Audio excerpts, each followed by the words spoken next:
Hal Conte is a graduate student at the University of Warwick, studying global media and communication. He's written for USA Today Network and is currently the editor of several publications. So Hal, how are you doing? I'm going splendidly well. How are you? I'm pretty good, yeah. So we've got this exciting project coming up on Other Life. Community forum, if you're not on it, you should try and get in. It's really good if you're, independently minded thinker. So Hal's, been nice enough in the community to organize a upcoming symposium on the subject of the two cultures. And this is in reference to C.P. Snower's essay, The Two Cultures. So we're sort of reviewing this almost, I think it's 60 or 70 years, hence the publication of the essay, which had quite a big impact. So so Hal, what made you kind of choose this essay specifically? Well, I guess I think a lot about the ways we think about technology in our society. It's a theme. It's all over the media. Technology is one of the most common things within the business media, just within publications in general. And a lot of people, and me myself included, I'm one of these people, we tend to look at technology and be like, well, a lot of the problems we're facing today can be chalked up to the influence of social media, the influence of computers. And yet these are things that we know so little about how they actually operate. It's one thing to say that, oh, well, algorithms are doing this and algorithms are doing that. But I mean, people might have a basic understanding of what an algorithm is, like a truth table or something like that, but they don't really know like how this works. If you go to and you're not expected to know how this works either. If you're at a dinner party and you're talking about algorithms, of course, this is before coronavirus, maybe, you wouldn't necessarily know what that was. Whereas you might need to know or be expected to know within literary sphere, within the social sciences, the ins and outs of various academic theories. So a lot of people blame the social sciences for blame the sciences for what's going wrong. And a lot of people also, at the same time, think about the humanities. And of course, the humanities encompass literature, encompass to a certain extent things like political science. Of course, one of the things that's true is since C.P. Snow came up with the idea, there has been kind of this mix of humanities and sciences more in the social sciences. But a lot also would say, well, it's the humanities facing today. You could blame forms of literary theory for creating what's called like wokeism or something like that. If you're on the right, you might say that's kind of the problem that's facing society, versus if you're on the left, maybe you'd say, well, oh, nationalism and all these created identities are ruining a lot of society and causing people to behave in extreme ways that are irrational and damaging. So either way, it seems like there's this conflict between people of various minds and conflict between these forces in society. And these were things that C.P. Snow kind of mentioned in his own original lecture. One of the points he made was basically that he kind of blamed various literary figures for being irresponsible or having bad politics during the world wars. Well, at the same time, the kind of response to him by Levinus was basically this idea that, well, you're not looking at the impact of science. Without these new technologies, the world wars wouldn't have been nearly as disastrous as they actually were.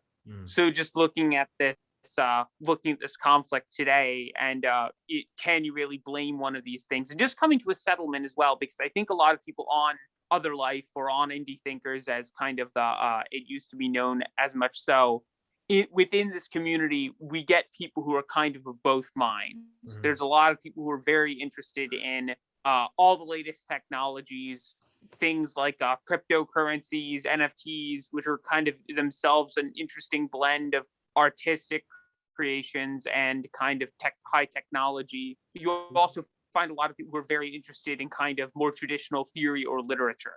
So I think that it's a very good place or venue to have this conversation, which is a very important one, I have a feeling. Yeah, I think you've identified that correctly.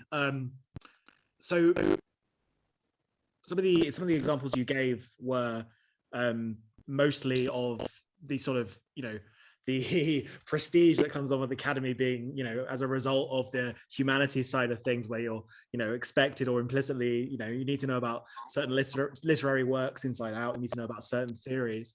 And obviously you've identified that, the STEM side, technology side, however you want to define it, is at fault in a way that it, myopically marches forward in progress. And, we can see from the results of the 20th century that technology is not always, used for good, right?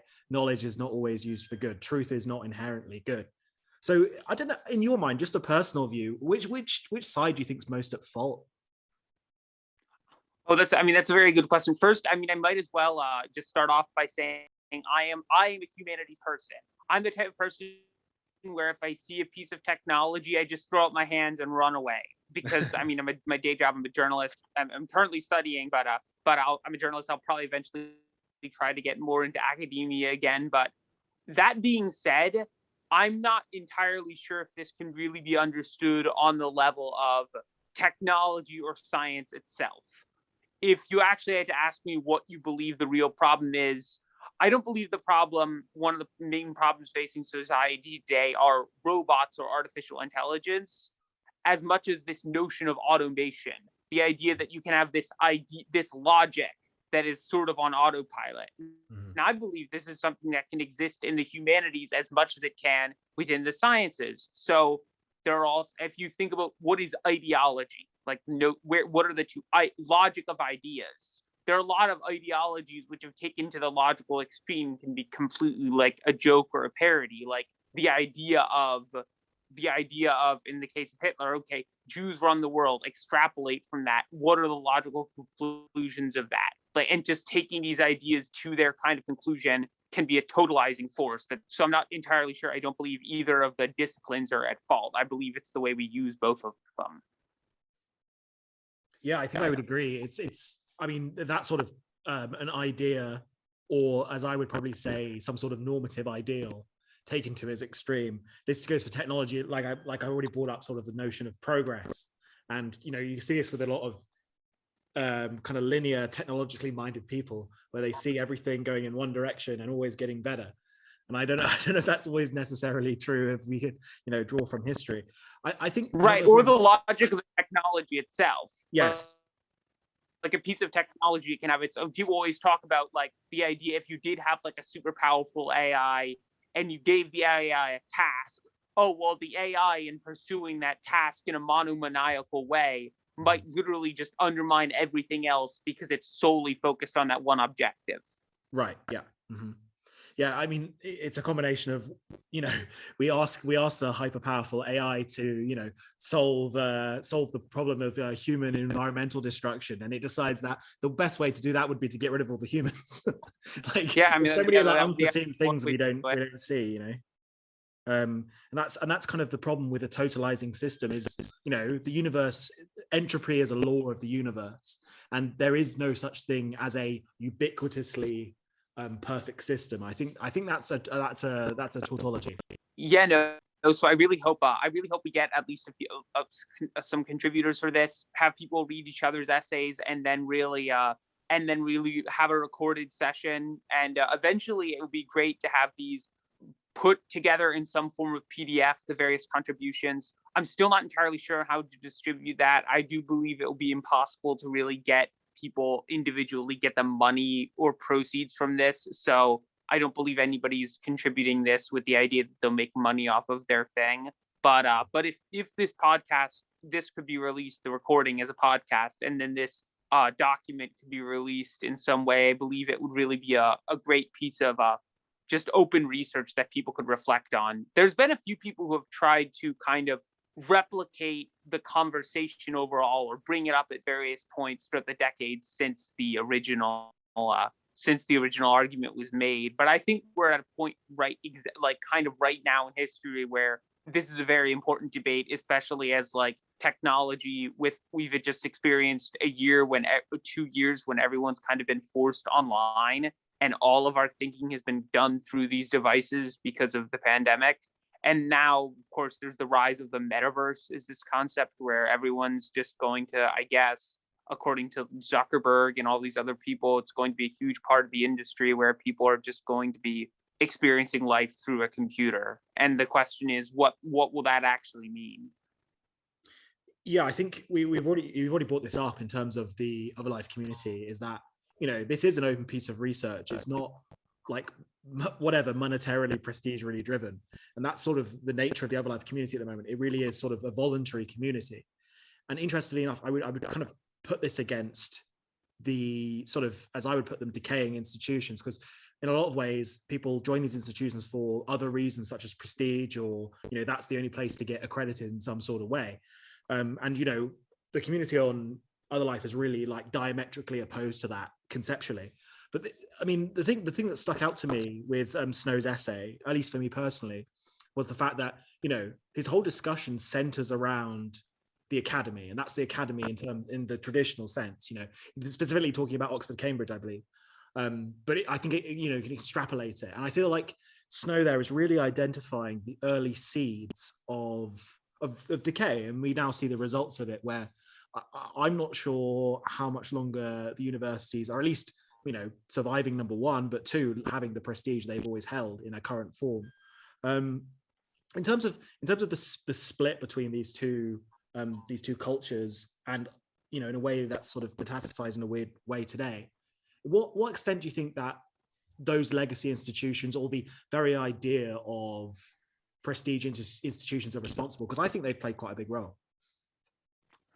Well, I mean, in terms of the response, they certainly are playing a role in this dynamic, because on one hand, a lot of the traditional inherited kind of prestigious universities and such are related to their kind of old humanities roots. You think about places like Oxford and Cambridge. I mean, those started basically related to the church or something like that, or religious based, and they expanded the humanities disciplines.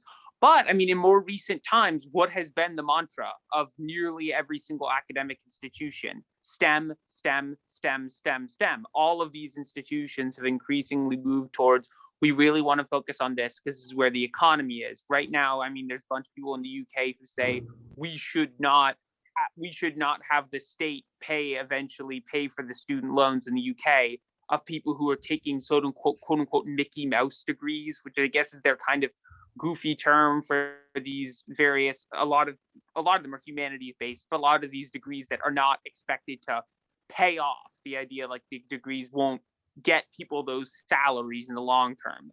So on one hand, the universities themselves are kind of denigrating some of their own traditional imperatives in favor of, we want to be jobs based, we want to be skills based, we want to be STEM based.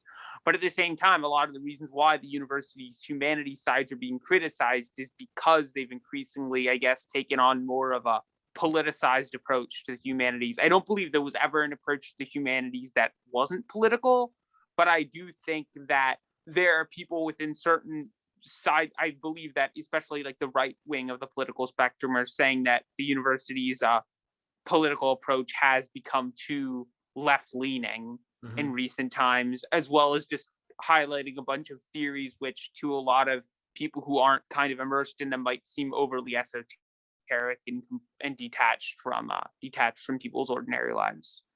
Yeah, I think that's the issue. And I mean, I've gone through a phase where I was calling, the fact that the humanities have debased themselves as a result of some sort of, left-wing influence. But I think fundamentally, when it comes down to it, they've become like psychologically quite self-indulgent, for example. I mean, there's not a problem with studying popular culture and media, but it seems like the majority of people going to write their dissertations in the humanities are doing them on something like this. It's all contemporary media in collision with some sort of political angle, right? Some sort of theory angle. But I don't know, I think it's fair to say the sciences have debased themselves as well because of this focus on economics and utility as well. What do you see as is there a fundamental difference between the humanities and sciences? Just to get back to some sort of first principle, do you think there is what's the essence of these two things? So, I mean, recently I mentioned earlier how there has been kind of an attempt to bridge kind of bridge the two with social sciences. So of course, something like economics is not a science in the way, I mean, I'm not saying this to degrade, but it's not a science in the way that physics is a science. And it's also not exactly literary studies either. It's mathematized in its own way and has its own sort of logic to it. In terms of the fundamental differences between, I mean, there are some people who say like there are people with scientific brains and people with literary brains. I'm not sure if that's entirely true, but I do think that both have kind of been discredited for similar reasons. Part of that's related to kind of the totalizing thing I mentioned earlier. And then part of them, I believe, is that both have become politicized. We've all seen over the past year, just the past 2 years, how science has become a politicized notion with the pandemic. You have politicians saying that they stand for the science, or the science is behind me. And you find that on both, you would find that on both sides. And of course, the way that science has been applied in this political way has meant when there's things that are, when science is wrong, when people, because of course science can be wrong, it's a process, should not be a tautology. When science is wrong, then people kind of blame it in a political way. So I mean, this is something that's really damaged, the entire pandemic has damaged the sciences quite badly. I think there'll be people who before now would be inclined to see, like, if somebody said, well, science says this, they'd be inclined to take it at face value. Whereas now I think there are a lot of people who are really disillusioned with that. So I think that does further add to the crisis of the universities in a certain way, because before maybe you'd be able to appeal to some people who were like, well, the universities are just turning out a bunch of useless people who discuss popular culture. Well, I don't think that's useless. I think people who might think that is useless, but think, oh, well, this science stuff, at least that makes money in some way, or at least that benefits society in some way. Now they'll be more skeptical of that, because the pandemic has really revealed a crisis at the heart of the sciences as well. Not sure if I answered your question. No, it was a good answer. I think the interesting thing about Snow's thesis is, we've mentioned that it was 60, 70 years ago. It resonated at the time. In 1959. Right. So, right. yeah. Okay. So resonated at the time, was seen as important at the time, right? And I think, the reason why you've brought it up is because, it still seems to resonate in some way, still seems to seem important for us, even though these things have been debased in some way we've identified. I mean, with this project, you've kind of publicly put out, these are some lectures to watch. These are some reflections people have given to this topic over the years. It's interesting how in our discussion today, we've already identified the fact that, although some people, for whatever political reason, might say that the humanities is the only part that's debased itself, but you've identified a reason that, well, the sciences in a way have debased themselves as well, or been debased by external forces. It's interesting that, this thing has been resonating for 59 years or whatever.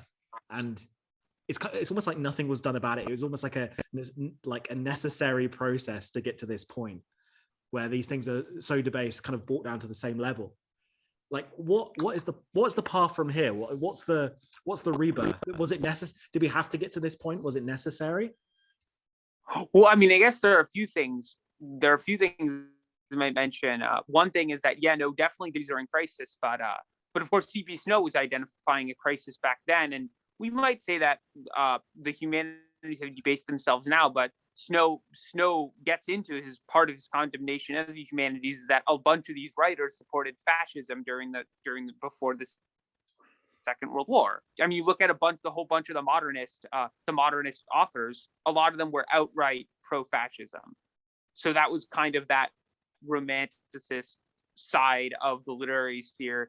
And of course, at the same time, like, he doesn't really get into this as much. I'm not sure if it's because anything related to like his own personal perspectives, but like, you can also easily look to the period and you see, if you're this type of person who would condemn this sort of thing, you could say, oh, well, a bunch of people who were poets, people like Brett, were very pro like Stalinist totalitarianism. So, and of course today you find people who, again, are using these humanities ideas to justify all sorts of perspectives that just would be totally disastrous in one way or the other. Of course, that's also a matter of debate. I think it's a good thing that the political spectrum is larger than it was, say, 20 years ago. There are more perspectives in the public debate that people are actively discussing. But I do think that from a certain perspective, this is certainly also making society much more risky.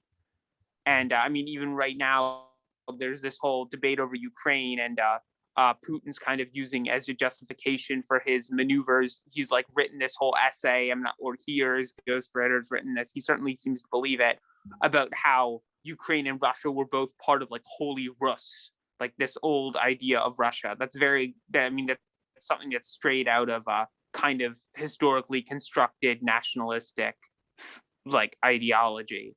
And I mean, so I'm not really sure if there, I mean, in some ways, I do think that I think that the period right after the Second World War was kind of a high point for the American university system in particular, because we got in a whole bunch of thinkers and intellectuals from Europe. And that's true of both the sciences and the humanities.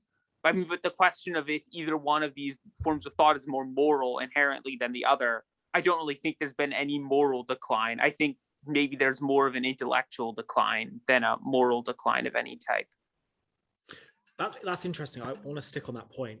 What is the difference between an intellectual decline and a moral decline? Are they in any way connected in your mind, or not really? I'm not sure, because I was just mentioning how, yeah, during the period you obviously had people who had just as, I guess, what you might say, problematic opinions in both the sciences and the humanities. You might even argue that there's probably progress today. I mean, during the mid 20th century, there were still people who believed in lots of things that we might now find abhorrent. I mean, maybe some people would say we've gone too far now in various aspects of like modern progressivism, or people who still have further to go. I think there are a lot of people a majority of people would probably say that society in terms of our morality is probably better than we were in 1945 or something like that. But I don't think that I think progress in recent times there's really been stagnation. There's this joke, of course, there's the meme that online that since 1971 various parts of society have kind of stood still in terms of and in that area I would say that scientific progress as well as kind of literary humanities progress, we really have been in this loop in both cases. I mean, one thing that is kind of notable here, that was a period when they begin to have a significant effect. A lot of people say the reason why the kind of rebellions of the 60s happened was because these universities, which before the GI Bill had really been designed for a much smaller group of people, you got this huge rise of people getting degrees. So there's also that idea that people have referred to of elite overproduction. So I think both of those maybe do relate in some way to the reason why we're kind of facing a crisis in these today. So there would be an intellectual decline, not necessarily a moral decline, but kind of when you have a bunch of people who are kind of, I mean, there's this idea of like a midwit. You have a bunch of people who are educated and go through this process, which before maybe only a small select group of you would go through, but now kind of everyone's done it. So you end up with this kind of entirely middle brow culture on the intellectual level. Yeah, that's a good point to bring up. I'm definitely a subscriber to midwit theory. I don't know what you'd call it, but I'm definitely subscribed to it, to be honest. I probably include myself in the category, to be honest. Yeah, I would too. So it's interesting though, because, and this is I don't know what the comparable situation is in the US, but it was sort of a fixation of the Tony Blair era and beyond in the UK. So sort of, we've got to increase the number of people going to university, therefore, everyone will be working a white collar job, and that's somehow better. I don't know. They earn more money, so it's better. But as a result, you've just loaded up generation with debt, and you've debased the value of a degree, at least economically. That's one of the things that we were supposedly saying got better. And instead of training some sort of genuine elite of Renaissance people who are knowledgeable both in literary and artistic matters, but also technology and philosophy and these sorts of things, you've necessarily had to water down the curriculum in some way. And I think that might be a good way to explain, maybe not the initial thing that Snow was identifying, where I think it was more to do with politics and individual temperaments of people. But I think the things that have later occurred are maybe as a result of this this watering down process. And essentially, it seems today that universities, with all their administration excesses, all of their various student cause excesses, with a complete lack of any sort of traditional rounded education, have essentially produced people who are very good at working in large organizations in the middle tier. So, and then we wonder why we've ended up with a spreadsheet economy. Do you agree with that? Do you agree with that generally, or am I completely off the rails? I do think what we're both kind of discussing is related to this kind of growth of that kind of middle sphere of the social sciences as opposed to the humanities or the sciences. So in one way, the divide that Snow analyzed at first glance might appear to exist less now. I mean, I'm reading in my course right now, there are all sorts of papers we've gone through in media studies, and a lot of those are really based on kind of looking at media through this very mathematized way. I read this paper for kind of this midterm assignment on analyzing tweets related to President Trump's decision to withdraw from the Paris Climate Agreement. So it was and of course they had this big sheet of how many tweets use certain words or what types of people are making these tweets. And that isn't, again, that's not exactly traditional science, nor is that a traditional literary type concern. That's something that's kind of in between. And a lot of the white collar jobs, it's not like a scientist with a lab coat, nor is this really just a traditional, maybe journalism is kind of more like this, but nor is it a journalist or writing job. It's kind of in this middle sector thing. And if you think about it, those are a lot of the people who are these more bureaucratic type positions that are the reason why modern society operates the way it is. But it's also something that maybe because of that, I was talking earlier about how automation I see is kind of more of a problem than, say, AI, do kind of operate in this automated way. A lot of these people are also when we look at jobs that are going to be able to be replaced by AI.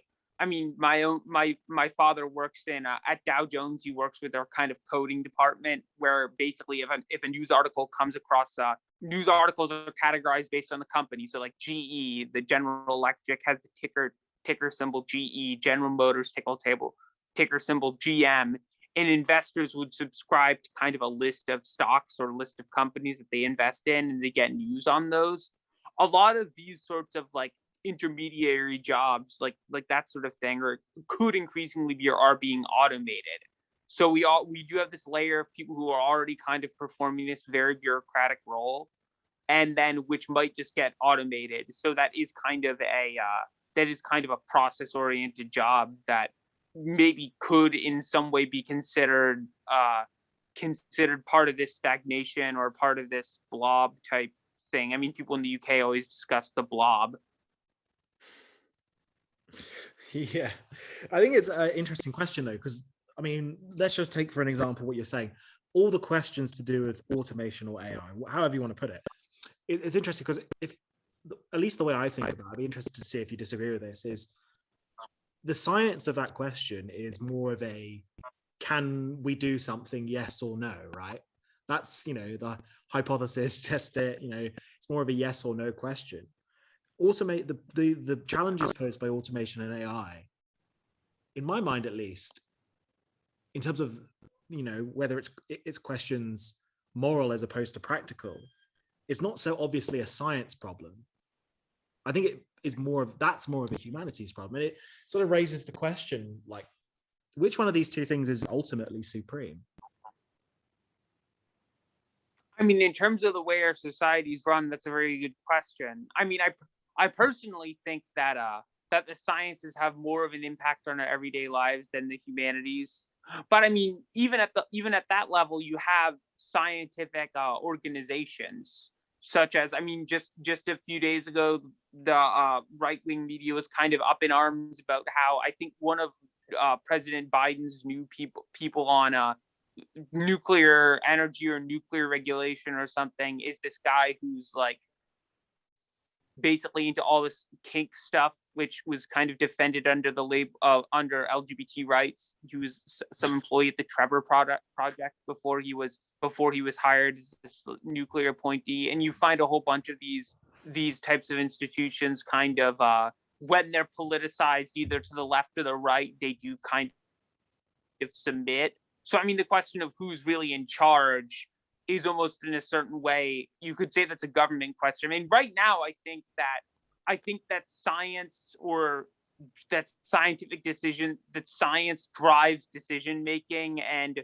creates more kind of power and authority than the humanities. But if the humanities kind of are used as a tool to compel certain thoughts and such things, or compel people and organizations to behave in certain ways, then I think those obviously have a great deal of power. So, I mean, my own job is, I was an active journalist. I'll hopefully work in academia. I'll probably do some more journalism. Like, these sorts of things obviously have great deal of power as well. I mean, I mentioned the financial market earlier. Like, people react to the news and trade huge sums of money based on that. Mm-hmm, mm-hmm. But then, I mean, as someone who's got a little bit of a financial background in my work, it's not so obvious that the bucklings of the financial market are completely down to, human emotion and reaction, these sorts of things. They've increasingly become led by these AI algorithms. And again, I think it's a really open question, because I feel like, and again, this becomes even more pertinent as to what degree you subscribe to the COVID lab leak theory, in my opinion. But this applies for so many technological questions, like self-driving cars and these sorts of things. Is that it seems that the march of progress has, and I think this is the way in which technology is showing itself as supreme over the humanities, is that, like I said, it's like a yes or no question. And the default answer seems to be, if it's a yes, then we can do it. And, if we don't do it, someone else is going to do it. Yeah, no, that's a very common trope, but I think that does relate to the logic-based question being more of a problem than the AI question itself. Is like, you hear this mantra now over and over again that, if we don't do it, China will install like some dystopian system if we don't ourselves voluntarily do it. And it is fascinating, I think, and it is almost a challenge, because after the Second World War, it was really kind of an imperative in American and British universities that a new generation of people would have to come in age, and they would need to kind of know how to deal with the problem of the Soviet Union. They would need to know how to deal with this war that we were eventually going to have to fight. And now you hear this, and you do hear at the very beginning of 2021, in 2020 leading into that, there was a kind of a language or rhetoric put out by the Biden administration that I actually found quite interesting about techno-democracies versus techno-autocracies. This idea that you'd have some nations that would really kind of pass laws or kind of drive the discussion around the internet, online regulation, artificial intelligence, that were kind of based more in democratic values, and ones that would be based more in authoritarian values. Of course, with this democratic values coming out of humanities oriented ideals like the Enlightenment, such things presumably are human rights. Well, I don't really, it is kind of ironic, because so far I really haven't noticed as much of a distinction perhaps as there could exist or should exist between these two systems. We of course, you could talk about Chinese censorship and such things, but there's also, like, you think of like US content moderation, people being taken off Twitter, people being removed from social media. There's these various attempts to pass all sorts of online safety legislation in the United Kingdom right now, which a lot of people have criticized for, I think, very good reasons. So I think if we did think about, okay, what's going to be the project of our generation, that isn't a bad project, but I really don't believe there's been enough engagement with this concept of what would an actual techno democracy look like? How would that have to be informed by both the humanities and the sciences? Yeah, I think it's interesting that, you know, this is just, I think this is a result of a cultural bias, but, you know, traditional autocracy or very overt autocracies very looked down upon in the West as backwards in some way. And I'm not saying it's not, but what I'm saying is just because our economy is decentralized, the power structures are decentralized. I mean, this is a Curtis Yarvin point, but just because it's a decentralized censorship doesn't mean it's not censorship at the end of the day. And I think what you're bringing up is a very important question, because I think that we assume just because there is this structure of democracy and a supposed free association, organizations as their own thing, you know, which is something that's been, you know, present since the guilds of the City of London. So it's a very Western thing. But we think that these control structures don't have influence and an incredible amount of power in the same, if not a more powerful way, because they are decentralized. They're not from the single party of the CCP or something, that they don't have a similar or same effect in crushing a dissent, and a dissent that's been present for a while and in a way that probably should have been listened to avoid the problems we've got now. Yeah, I mean, you think about the role of both the sciences and the humanities in kind of playing a role where people are able to kind of voice that dissent. And I was mentioning, of course, that whole idea of that society has been kind of structured around this middle white collar position. A lot of people who are in those lower positions didn't really have their voices heard in this system for quite some time, and now through both these instruments of technology and through kind of the humanities, various just different theories as they're being articulated by people, even like really crass forms of nationalism, are really being kind of finding an expression now. And I guess another question will be, how could we really work towards a way where people would be able to use both the sciences and the humanities in ways that aren't just kind of in our lives and play a role kind of culture where a lot of people on the lower end wouldn't really have any power, and at the same time kind of you would have this kind of overarching sort of decentralized seeming but really quite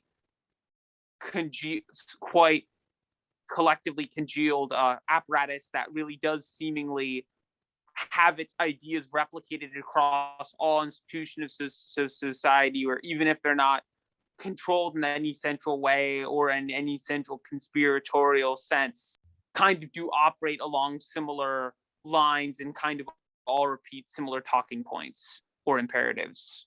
Mm-hmm, mm-hmm, mm-hmm. So I wonder if I could be slightly self-indulgent and sort of test the idea for the essay I want to write for this on you. kind of Oh yeah, sure. So I was thinking about this, and there's a natural inclination for people to hear this problem and assume that this is a tragedy, that these things are separate. And I sort of have taken a different tact. I think there should always be room for Renaissance people who are talented in, the arts and the sciences. But I think ultimately the arts and the sciences tackle different problems and have a different essence. So the sciences are about a yes and a no question. They're about objective fact as the way science sees it, and utility. And I think the humanities speak to a sort of deeper human experiential attribute which, you know, is almost like the oughts, right? That's the normative things we've been talking about. I really would press the is ought distinction, although it's a very basic concept, but I would press the is ought distinction here. I think they're fundamentally different things. And so my kind of the idea I want to put forward is, you know, a normative value of, you know, maybe these cultures, you know, I'm not for the debasement of which they've, you know, been the victim of. I don't know if the debasement is necessarily because they're separate. I think I'd put forward a normative that, you know, these things are tackling entirely different problems and they should be kept separate. You know, like, for example, liberal science is wrong and scientific art is bad. What do you think about that? Yeah, I mean, I think there's definitely a danger we've seen in when people do mix these in certain ways. Of course, the whole idea of a post-truth logic could be mentioned here. I mean, when science is kind of made to submit to the humanities, when it's like, well, it's not really about being correct. It's a matter of how different people feel about what the results are more than what science literally tells us.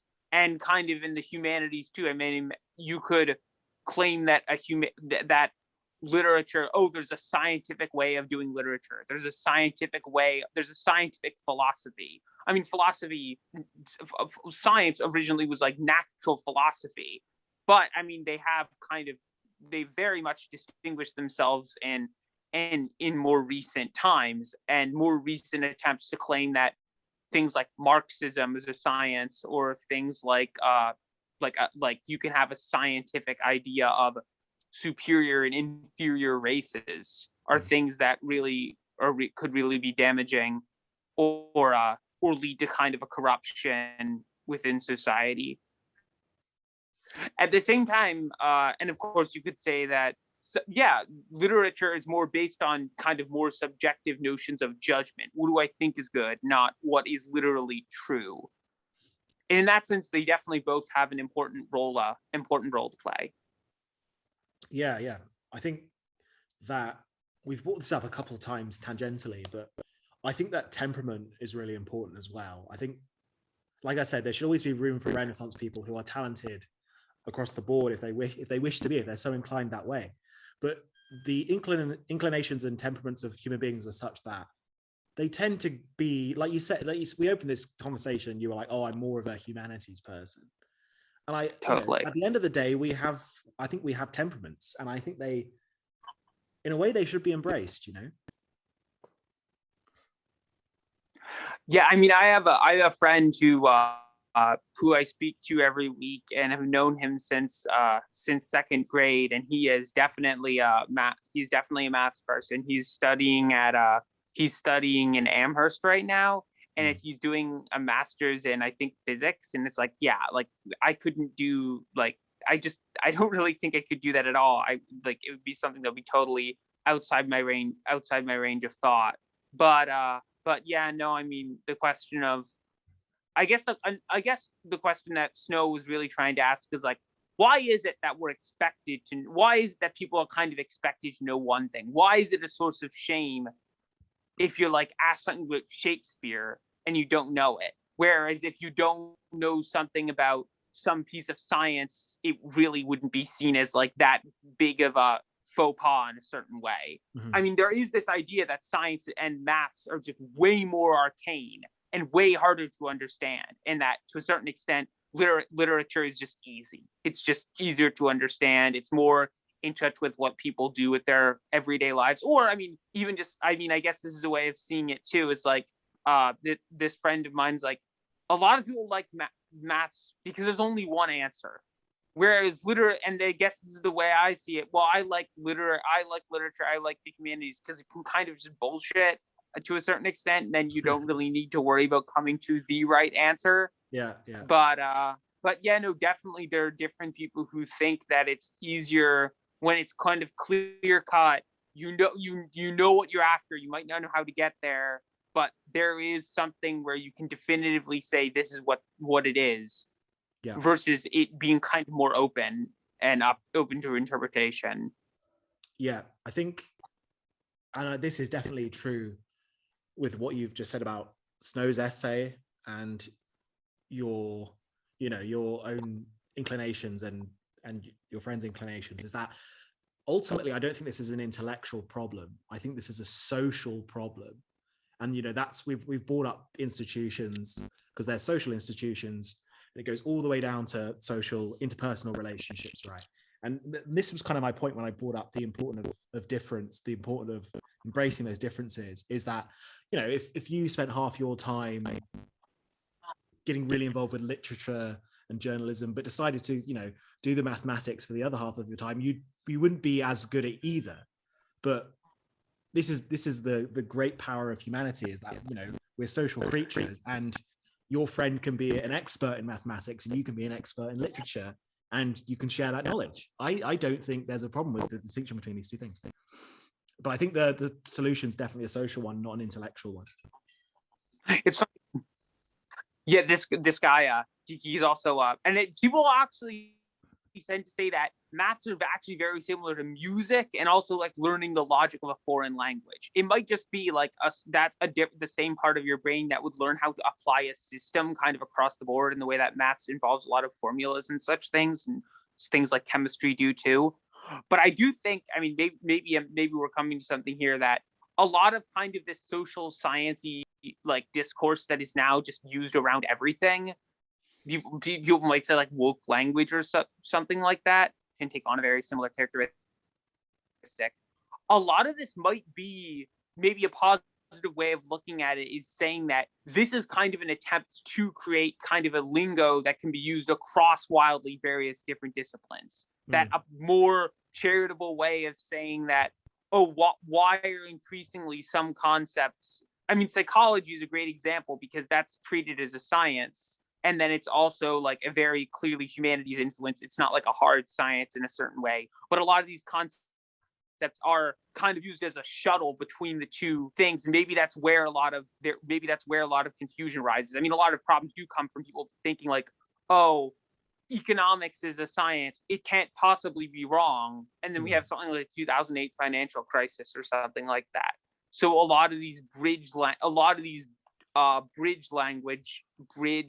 concepts can be drawbridges too, where you could fall in if it goes off or on at the wrong time. Yeah. I feel like, well, I think I know so that the amount of knowledge that exists and the ever expanding nature of it, or at least maybe not knowledge, just information. This is true because we're in the information age, but it's just ever expanding. And everyone's seen that diagram where this is what you learn in primary school, this is what you learn in secondary school, and then the PhD is like a tiny little bit on the outside of human knowledge, which is a new thing, right? And rewind a couple thousand years, and if you're a scholar at the Library of Alexandria, you in a lifetime you could literally read the collective compilation of all human knowledge. It was much easier to be a Renaissance person back then. I don't feel like it's really a possibility now. And again, like I said, it's less of an intellectual problem because the volume of data is more of a social problem. We need to indifference, but because that's necessary. Like I said, there's just too much information, but we still need to find a social solution to the information problem. Probably my biggest, because I'm media studies. That's kind of my my MA, global media and communications. Kind of one of my own big concerns or thing I'm trying to think a lot through is this concept of what does it kind of mean to be an information professional or have these various mediating institutions today, because one way of looking at this is a sort of librarian or a library where, unlike the internet, and this is, I believe, entirely related to architecture. This is not related to the amount of information, because of course a library can contain a large amount of information too. A library is sort of organized in a way the internet is not, and that a lot of these, even the way that information was distributed before, we were talking about, of course, this whole thing, we have this kind of white collar middle class kind of social sciencey blob thing is maybe to a certain extent responsible for some of the corruption. One thing we don't really have as much anymore are kind of middle-minded or middle brow, even though this is happening, publications or sources which are kind of general interest. Because you think of a newspaper or you think of something like Time magazine, it sort of brings together the sciences, business, art, all this stuff, and it's doing so on a level that kind of reaches everyone. The same way a library would kind of have a large quantity of everything, and they're both kind of in this organized way. There's a table of contents. Versus now with something like Google or something like Twitter, you might only subscribe to things that you yourself are personally interested in, which would lead you going down all sorts of rabbit holes or paths. So definitely the question of how do we conceptualize information or think about kind of, I mean, does a Renaissance man on one hand, and I think about this a lot myself, like, is it better to have kind of that personalized thing? Is it, if you told me right now, like, you could read exactly what you want to read, like I go in thinking I want to read these 5 things, these are kind of my preset. On one hand, that puts me in a very focused mindset. I can really dedicate myself to what I am interested in, what I am optimized. If by not getting that totally other interesting, unique insight in the sort of Renaissance type way. So we really don't have those institutions right now that are playing that role in an effective way, in part because of kind of this polarization of the public into their own individual categories, as well as just on political lines or other various lines. And in part due to, I think, the internet's still new. There's not really any sort of attempt to create anything beyond kind of like a search engine in a way this is even indexed in a way that kind of older generations would have recognized. Yeah. It seems that the internet is certainly, I would say, a very chaotic force informationally and to oppose that, and chaotic, I mean, decentralized. And there's a problem with data retention on the internet, because it's decentralized. We've got libraries of Alexandria going up every day, basically, and then being completely being disconnected every day. On the other hand, you have a traditional library, which is almost like an excess of order, which is great because you have the preservation of very niche interests, which are probably examples of things that are constantly disappearing on the internet. But also you have a centralized location, which there's the obvious example, Library of Alexandria. That's a problem as well. How we sort of tackle that problem, I'm not 100% sure, but I feel like the personalization of feeds and social media and whatever, right, is really an interesting point, because it's true that specialization, whether we're talking intellectually or economically, helps us develop in some way, because if we're all generalists, we can't be on the precipice of knowledge. But like you said, there's this lack of, I think anyone who's really myopic in their interests is definitely guilty of this, is that there's not really a market for that middle brow information anymore. Yeah, as much as it feels like the information basis, in part because that's been removed, there needs to be kind of this language that connects everything instead of this knowledge that connects everything. Like maybe before, I mean, this whole idea of people talk about like, the canon. People maybe used to have these common works that to a certain extent everyone knew or read or was expected to understand. Now it's like you don't necessarily learn a common list of things. Instead, you learn a common list of paradigms. Like it doesn't matter what you teach in the universities as much as these various lenses. You need to know that's common in literary studies, and it's common in society too, I think. I mean, I don't know how to solve this problem. I do think it's going to be part of what I'm going to get into studying for my master's and PhD, continuing on with those. But I believe that is one reason why one problem that this kind of two cultures question has to deal with. Yeah, I totally agree.